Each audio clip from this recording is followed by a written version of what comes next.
Je suis heureux d'accueillir dans ma commune des visiteurs qui viennent découvrir ce sentier des vignes qui relate l'histoire, puisque la vigne se raconte au travers de petits totems qui représentent les travaux de la vigne.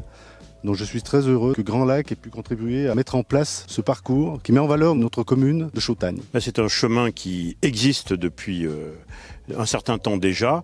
L'objectif de ce programme européen qui s'appelle Alcotra, dont parlera notre collègue Olivier Rognard, c'était de faire revivre ce sentier différemment en réhabilitant la signalétique, en modifiant légèrement le tracé. C'est un chemin, monsieur le maire, qui fait 4,5 km, 2h30 de découverte finalement. Et pour nous, c'est important pour Grand Lac parce que c'est l'identité, c'est le terroir et c'est aussi une façon d'inviter, bien sûr, les habitants de Meaux, de Chautagne, mais aussi de faire venir des touristes autour de la thématique du terroir, du vignoble. Et donc ce programme européen auquel contribue Grand Lac, comme d'autres collectivités locales, il y a 10 partenaires. Le but et l'espoir, c'est que Meaux se découvre d'une autre manière aussi à travers son histoire et celle de son vignoble. Ce programme Alcotra nous a permis de faire du lien avec nos amis italiens et justement de mettre en valeur cette histoire du vin, ce développement de l'œnotourisme entre nos deux vallées. D'une part avec la création d'une route des vins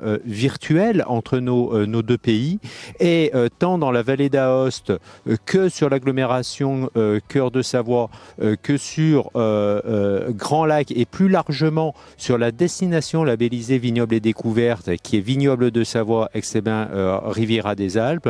Nous avons mené un certain nombre de réalisations dont la remise en valeur et la réhabilitation de ce sentier des vignes, mais également sur d'autres points du nord du lac, sur Seyssel, sur Yenne, des réhabilitations de points remarquables de manière à apporter justement de la curiosité et inviter les touristes tant dans les vignes et à la découverte des vignerons de notre patrimoine viticole.